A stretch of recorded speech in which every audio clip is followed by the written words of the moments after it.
तो रिग्रेट से कैसे डील करें?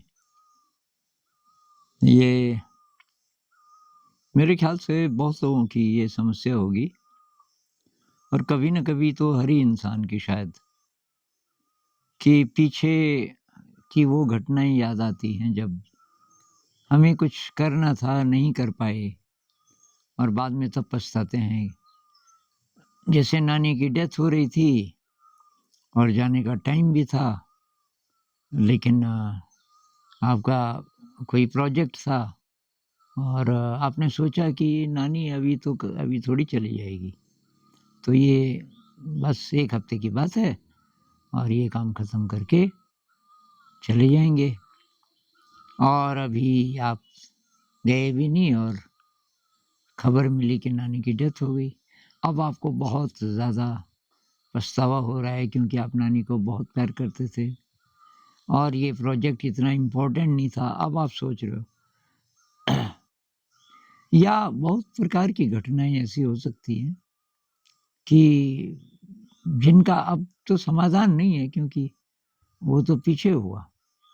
अब उसकी याद सताती है, बार वो जब याद आती है और तब मन बहुत ज़्यादा उदास हो जाता है। तो क्या करें?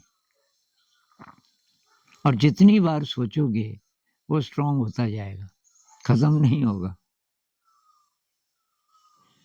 तो ये समस्या है पास्ट से अपने को डिफाइन करने की। ये पूरी जो मनुष्य जाति है और हमारी जो सभ्यता है उसका एक फीचर ये है कि हम किसी की डेफिनेशन, अपनी डेफिनेशन इस बेसिस पे बनाते हैं कि वो पीछे क्या-क्या था। तो अगर पीछे की याद ना हो, तो हम अपने को डिफाइन नहीं कर सकते। तब कोई पूछेगा जी आप कौन हैं? तो अगर नाम याद है तो आप अपना नाम बता दोगे, ये नाम है जी और मैं यहाँ रहता हूँ। नहीं कि मतलब और क्या-क्या आपके एक्सपीरियंसेस हैं, और ये और वो। आप बोलो भई वो तो पता नहीं, मुझे कुछ याद नहीं है। मान लीजिए कि पास्ट की कोई मेमोरी ना हो या हम में ऐसी दक्षता आ जाए कि हम पास्ट को एक तरफ रख दें, तब हम अपनी डेफ़िनिशन नहीं बना पाएँगे। और संत लोग यही कहते हैं, लाओ त्सु कहते हैं, डोंट डिफाइन योरसेल्फ। कोई अपनी परिभाषा मत बनाओ क्योंकि सारी परिभाषाएँ झूठी हैं। अगर आपको दूसरे जन्म भी याद आ जाएँ, अगर दूसरे जन्म होते होंगे, तो फिर क्या डेफ़िनिशन बनेगी? हर इंसान ने वो सारे के सारे कुकर्म किए होंगे कभी न कभी, किसी न किसी लाइफ़ टाइम में, जो कि मनुष्य कर सकता है। और वो हमें याद आ जाए कि मैं मर्डरर भी था और मतलब जितनी बुरी-बुरी चीज़ें हो सकती हैं, दुष्कर्म हो सकते हैं, मैंने वो सब किए। तो तब क्या होगा? तो चलो पास्ट लाइफ़ बहुत लोग नहीं मानते, पर इसी ज़िंदगी को भी रिप्ले कर दिया जाए और आप ज़रा ज़्यादा सेंसिटिव हो जाएँ। बहुत बार बहुत सारी घटनाएँ हमें चुभती इसलिए नहीं हैं कि हम सेंसिटिव नहीं हैं। जैसे कि हिंसा हो गई, अ, आप सड़क पे चल रहे थे और वहाँ पे एक कोई ग्रासहॉपर था और आप उसको बचा सकते थे। आप जो अगला कदम रख रहे थे, उससे वो मरने वाला था। आप चाहते तो थोड़ा रुक जाते, लेकिन अब यार दोस्त भी थे, गपशप चल रही थी, आपको एम्बैरेसमेंट लगता कि यार बाकी लोग पूछते क्या तो इसके कारण रुक गया। आपने उसको मार दिया। 2-4 कदम के बाद आपने पीछे देखा कि वो कीड़ा मर गया है। आपको दुःख हुआ। अब आप ध्यान करने लगे और बाद में आप बहुत सेंसिटिव हो गए। आप ये छोटे-छोटे जो जीवधारी हैं, इनको दुःख नहीं पहुँचाना, ये बात आ गई मन में, कोशिश करते हो। अब आपको वो याद आता है कि यार मैंने तो उसको, मतलब मैं चाहता तो उसको बचा सकता था।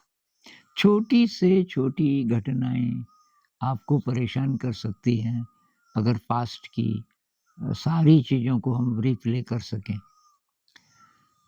तो चलो ख़ैर, अब बात ये कि कैसे रिग्रेट से डील करें।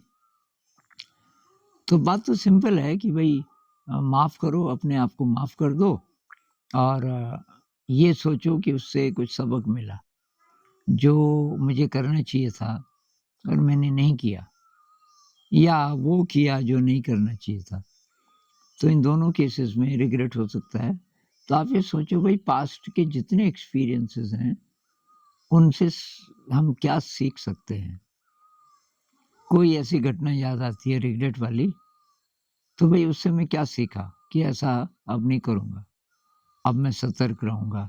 जो काम करना है, किसी की मदद करनी है, कोई मरने वाला है, तो कोई बीमार है उसकी देखभाल करनी है, इत्यादि, तो वो मैं तुरंत करूँगा, जो मैं कर सकता हूँ। और अब जो घटना याद आती है, तो उसमें फिर ये याद करो कि भई इतनी ही नहीं है ज़िंदगी, मतलब यही-यही लाइफ़ टाइम नहीं है, जितना हम जिए वही-वही नहीं है। और या दूसरे लाइफ़ टाइम्स आप नहीं मानते, तो अभी तो आप ज़िंदा हैं ना, अभी तो आपको जब तक मृत्यु नहीं आती, इस बीच का जो टाइम है वो है आपके पास। इस टाइम में क्या बेस्ट हो सकता है? तो मेडिटेशन से मदद मिलती है।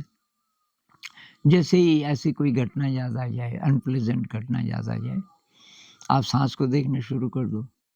साँस अंदर गई, बाहर निकली, अंदर गई, बाहर निकली, और अपने को क्षमा करते जाओ। और यही बात और भी इमोशंस के बारे में है कि जैसे किसी ने कुछ गड़बड़ किया, इंसल्ट किया आपकी, अब वो जब-जब याद आता है, तो आपको उसके प्रति द्वेष की भावना आती है।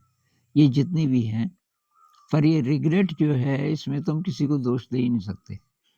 ये तो अपने पे ही बार-बार बात आती है कि यार मैं अच्छा इंसान नहीं हूँ। अगर डिफ़ाइन करें पास्ट से तब, अगर हम ये सीख जाएँ कि जो हुआ, हुआ, फिनिश्ड। अभी मैं ऐसा हूँ, जैसा भी हूँ, एक्सेप्ट करो। आप बहुत गहरा ध्यान करना चाह रहे थे, नहीं कर पा रहे हैं, कोई बात नहीं। अभी ऐसा है, लेकिन अब मैं पराक्रम करूँगा। आपने कोशिश की, बहुत ज़्यादा कोशिश तो नहीं की, पर परीक्षा में बैठे फ़ेल हो गए। उसका भी रिग्रेट है, मैं कोशिश करता शायद पास हो जाता, मैंने पढ़ाई नहीं की। तो ये जो पीछे की बात है, ये सोचो कि उससे मैंने सीखा। सीखा ये कि अब वो मुझे पराक्रम, अब मैं किसी भी परीक्षा में बैठूँगा, तो मैं कोशिश करूँगा। इस तरीके से अगर हम जीने लग जाएँ कि अपनी जो डेफ़िनिशन है, वो पीछे के बेसिस पे नहीं। पीछे जो भी हुआ, अच्छा हुआ, खराब हुआ। अच्छा भी हुआ, तो फ़ायदा क्या? उसमें लॉन्गिंग आती है। जैसे एक रिटायर्ड आर्मी ऑफ़िसर थे। अब जब तक ऑफ़िसर थे तो बहुत दबदबा था, उनके अंडर बहुत सारे लोग थे, तो उनको आदत थी कि कमांड देने की। अब आ गए घर, घर उनके जो बेटे, बहू वग़ैरह-वग़ैरह, तो वो उनके साथ नहीं रहे, वो फिर चले गए क्योंकि इनका रवैया अच्छा नहीं था। अब ये बच गए अकेले, तो कोई आ जाए मिलने भोला-भटका, उनके पास कम ही लोग आते थे, तो खूब ड्रिंक वग़ैरह करके तब बताते थे पीछे की बात, कि जब मैं वहाँ था, तो तब क्या हुआ, तब क्या हुआ, क्योंकि ऑफ़िसर थे, वैसी-वैसी बातें। अब वो उन बातों से जो उनको थोड़ा-थोड़ा अच्छा लगता होगा उतनी देर, कि मैं ऐसा था। अब जिसको सुना रहे हैं वो जब चला गया, अब किसको सुनाना है? तो वो जो पछतावा आता है कि यार मैं क्या था? कितना अच्छा था, अब मैं कुछ भी नहीं हूँ। या ये जो फ़िल्मी हीरोइनें हैं, हीरो तो ज़्यादातर हीरोइन हैं, अब अपनी जवानी में करोड़ों लोग फ़ैन थे। अब शक्ल ही ऐसी हो गई, बूढ़े हो गए, अब दिखाने लायक नहीं है शक्ल, पत्रकारों से बचते हैं। बाहर निकलने से पहले खिड़की से झाँकते हैं, कोई है तो नहीं है, कोई फ़ोटो तो नहीं ले लेगा, और पछताते हैं कि क्या दिन थे। और तो ये इसलिए कि भई आपने अपनी शक्ति नहीं ढूँढी। आप अभी तक अपने को डिफ़ाइन कर रहे हो, या तो दुनिया क्या कहेगी और दूसरों का क्या ओपिनियन है, इस बेसिस पे, या थोड़ा और सेंसिटिव हैं, तो ये रिग्रेट आता है कि मुझे ये करना चाहिए था, ये करना चाहिए था, मैंने नहीं किया। तो ये ज़रा ज़्यादा सूक्ष्म है, जिसमें और दुनिया नहीं, आप ही आप हैं। तो कोई भी हो, किसी भी प्रकार की चीज़ हो, हमको ये सीखना पड़ेगा कि पास्ट को एक तरफ रख दो। आपने कुछ अच्छा काम किया और लोग आपको बहुत ज़्यादा एप्रिशिएट कर रहे हैं कि वाह जी वाह! आप इतने बड़े साइंटिस्ट हो, कलाकार हो, राइटर हो, इत्यादि, इत्यादि। आप उस एक तरफ रख दो। उनको भी कुछ मत बोलो, लेकिन मन ही मन में ये सोच लो कि भई वो तो जब हुआ तब हुआ। मैंने जो भी पीछे किया, वो नहीं है मेरी डेफ़िनेशन। मेरी कोई डेफ़िनेशन है ही नहीं, क्योंकि मैं अनंत का यात्री हूँ। अब ये बात जब आ जाए, अनंत का यात्री हूँ, और जो बचा हुआ समय है मेरी ज़िंदगी का, ख़ासकर ये जो वर्तमान क्षण है, इसमें आज के दिन मैं कैसे अच्छे तरीके से जिऊँ, बोध में जिऊँ, अ, कोई ऐसी बात ना बोलूँ, मतलब मन से, वाणी से, कर्म से एकदम शुद्ध रहूँ, और अच्छा कर्म करूँ, और कोई रेज़िड्यू ना हो। रेज़िड्यू होता है कि कुछ बच गया, कुछ रह गया हिसाब-किताब। पास्ट का ये रेज़िड्यू है, जिससे रिग्रेट आता है, बराबर नहीं हुआ। तो अब हम ऐसे कर्म करें एकदम बराबर, कुछ रखें ही ना मन में।